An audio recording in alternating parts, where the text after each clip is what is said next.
ٹھیک ہو گیا۔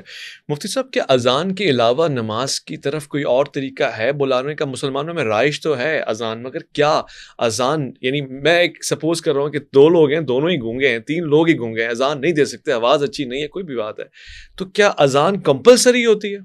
اذان جو ہے یہی اسلام کے اندر ہے، اور یہ سنت مؤکدہ ہے۔ ایسی نماز کہ جو جماعت کے ساتھ قائم کی جائے، اور جماعت مستحبہ کے لیے اس میں پنجگانہ نماز آتی ہیں اور نماز جمعہ آتی ہے، اس کے لیے یہ سنت مؤکدہ ہے، اور ہمارے فقہ حنفی کی کتب کے اندر یہ ایسی سنت ہے کہ جو وجوب کے قریب معنی دیتی ہے۔ آپ کا سوال جو گنگیوں کے حوالے سے ہے، تو گنگوں پر جو ہے نہ تو ان پر جماعت ہے، یہ تو ان پر جماعت ہی نہیں ہے، تو پھر یہ مسئلہ ختم ہو گیا۔ اذان جو ہے اس کو بنیادی طور پر اگر ہم سمجھیں تو اس میں رسول پاک نے اس کو پسند نہیں فرمایا اذان کے علاوہ کسی چیز کو۔ جیسا کہ سن 1 ہجری کے اندر جب مسلمان مدینہ المنورہ میں تھے تو مسلمانوں کی نمازیوں کی تعداد بڑھ گئی۔ جب نمازیوں کی تعداد بڑھ گئی اور مدینہ المنورہ آبادی کے لحاظ سے پھیل گیا، تو آپ علیہ السلام نے صحابہ کرام سے مشاورت طلب فرمائی، اور قرآن کریم میں وَشَاوِرْهُمْ فِي الْأَمْرِ فَإِذَا عَزَمْتَ فَتَوَكَّلْ عَلَى اللَّهِ، کہ آپ ان سے مشاورت کریں، مگر جب آپ پختہ ارادہ کر لیں تو پھر آپ کو کام کریں، یعنی کہ مشاورت کو ماننا یا انہی کے مطابق کرنا یہ رسول خدا پر لازمی نہیں ہے۔ کچھ صحابہ کرام نے کہا کہ ہم ناقوس بنا لیتے ہیں، اس میں پھونکتے ہیں، اس سے آواز پیدا ہوگی تو مدینہ کے لوگ مسجد میں آ جائیں گے۔ آپ علیہ السلام نے فرمایا یہ عیسائیوں کا طریقہ ہے، یہ درست نہیں ہے۔ کچھ لوگوں نے یہ کہا کہ بگلا بجاتے ہیں، تو آپ علیہ السلام نے فرمایا کہ من امر الیہود، یہ یہود کا طریقہ ہے، یہ بھی درست نہیں ہے۔ کچھ کی طرف سے یہ رائے آئی کہ ہم آگ جلا دیتے ہیں، اور جب پتہ چلے گا تو لوگ نماز کے لیے آ جائیں گے، تو حضور نے فرمایا کہ من امر المجوس، یہ قوم مجوس کا طریقہ ہے۔ تینوں کو آپ نے رد فرما دیا۔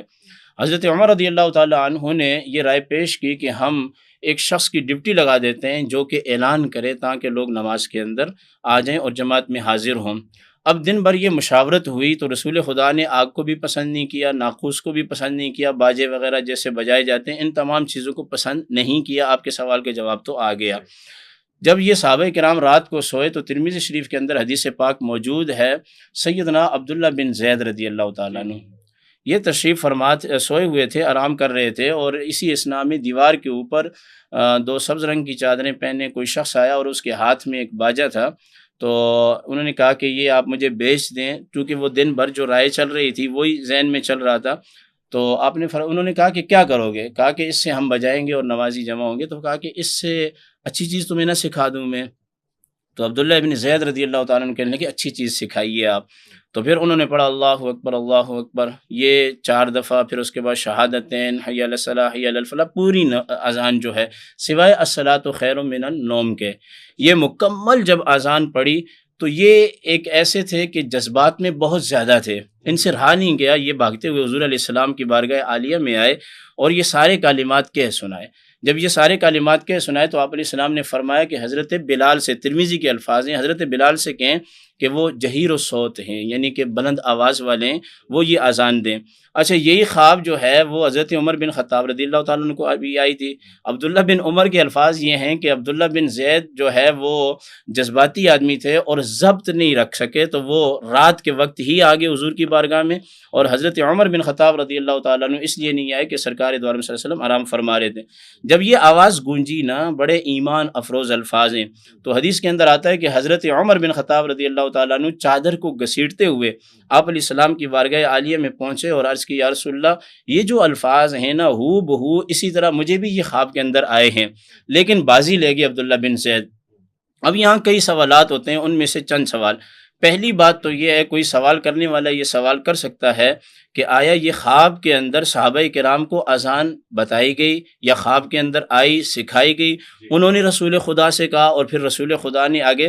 تو یاد رکھ لینا کہ صحابہ کی وجہ سے یہ حکم نافذ نہیں ہوا ہے، صحابہ اس کا سبب بنے ہیں کہ انہیں خواب کی حالت میں یہ اذان دکھائی گئی ہے۔ یہ کب ہمارے لیے سنت مؤکدہ ہوئی کہ جب سرکار نے عبداللہ بن زید سے یہ بات فرمائی کہ آپ بلال کو سکھا دیں، یعنی کہ صحابہ کو جو خواب میں آئے یا ان کی رائے ہو، رسول خدا جب اس کو اوکے کریں، واجب کریں اور تنفیذ کا حکم فرمائیں تو اس وقت جا کے یہ حکم بنتا ہے، اس سے پہلے یہ حکم نہیں ہے۔ آپ نے گفتگو کے دوران ہمیں یہ بھی بتایا کہ الصلاۃ خیر من النوم کے جملے اس وقت اللہ کے رسول کی طرف سے نہیں ہے۔ میں جاننا چاہتا ہوں کہ نہیں، اس وقت اللہ کے رسول کی طرف سے نہیں، یعنی حضرت وہ خواب عبداللہ میں بن آنے والی زید بات کی نہیں ہے۔ خواب میں نہیں ہے، خواب میں نہیں ہے، یعنی کہ اس کا اذن اللہ کے رسول نے نہیں دیا، ہاں، یعنی آئیں آپ سے نافذ سوال نہیں کی، کیا۔ مجھے معلوم تھا یہ سوال آپ کریں گے۔ اب اگلی بات سن لیں کہ یہ جو الصلاۃ خیر من النوم کے جملے ہیں یہ بھی رسول خدا کا حکم ہے، لیکن اس کا پس منظر کچھ اور ہے۔ وہ یہ ہے کہ نبی کریم علیہ الصلاۃ والسلام نے تہجد کی نماز کی ادائیگی فرمائی، اور فرمانے کے بعد آپ علیہ الصلاۃ والسلام آرام فرماتے تھے، اور یہ حدیث کے اندر ہے کہ آپ علیہ الصلاۃ والسلام 8، 6، 4 اور پھر 2 تک وہ تعلیم امت کے لیے، عمر کے بڑھنے کے ساتھ ساتھ حضور میں تو کوئی ایسی بات نہیں ہے، لیکن تعلیم امت کے لیے۔ تو ایک دن آپ آرام فرما رہے تھے، حضرت بلال رضی اللہ تعالیٰ عنہ اذان دے کر تشریف حاضر خدمت ہوئے، تو آپ نے دیکھا سرکار تو عالم صلی اللہ علیہ وسلم آرام فرما رہے ہیں، تو آپ نے یہ جملے کے حضرت بلال نے الصلاۃ خیر من النوم، جی حضور علیہ السلام کو جگانے کے لیے، چونکہ آپ علیہ الصلاۃ والسلام نیند کی حالت میں تھے۔ اور یہاں میں یہ بھی بتا دوں کہ بخاری شریف کی روایت ہے، سرکار نے فرمایا کہ میری آنکھیں سوتی ہیں، دل نہیں سوتا، یعنی جن کو اللہ نبی بنا کے بھیجتا ہے، انبیاء کرام علیہ السلام کے دل نہیں سوتے۔ عام لوگ دل سے سوتے ہیں، انبیاء علیہ السلام صرف آنکھوں سے سوتے ہیں۔ جو دل سے سوتا ہے وہ غافل ہو جاتا ہے، انبیاء کرام ایک لمحے کے لیے بھی جو ہے وہ غافل اس کے معنی نہیں ہوتے۔ ظاہری کچھ اور ہے، کیونکہ دل تو کسی کا بھی نہیں سوتا، وہ سویا تو بندہ ہی پورا ہو جاتا ہے۔ اس سے نہیں، ہمارا دل جو ہے وہ جب ہم سوتے ہیں تو یہ من جانب اللہ سے اور دنیا سے یہ غافل ہو جاتا ہے۔ میں غفلت کے معنی میں لے رہا ہوں۔ اچھا، آپ علیہ السلام کو یہ الفاظ پسند آئے تو آپ نے فرمایا کہ اس کو حی علی الصلاۃ اور حی علی الفلاح کے بعد فجر کی اذان کے اندر رکھ دیں۔ اب یہ جو الفاظ ہیں الصلاۃ خیر من النوم، یہ اس اذان میں نہیں ہے کہ جو فرشتہ آیا تھا کلمات لے کر، 19 کلمات جو کہ عبداللہ بن زید کو دیے تھے، ان میں نہیں ہے، اس کا پس منظر بعد کا ہے، اور آپ علیہ الصلوۃ والسلام نے فرمایا کہ اس کو اذان کے اندر رکھ دیا جائے۔ یہ مشکات المصابیح کے اندر بھی روایت موجود ہے، اور ہم پڑھاتے ہیں درجہ سابعہ یعنی کہ الشہادۃ العالمیہ سال اول کے طلباء کرام کو شرح معانی الاثار فقہ حنفی کی حدیث کی بڑی مضبوط کتاب ہے، اس کے اندر یہ بات موجود ہے۔ اب یہ کچھ لوگ اس طرح کی باتیں کرتے ہیں کہ یہ رسول خدا کی جانب سے نہیں ہے، ہرگز ایسا نہیں ہے۔ جو اصل اس کا پس منظر ہے وہ میں نے آپ کے سامنے بیان کر دیا۔ ٹھیک ہو گیا۔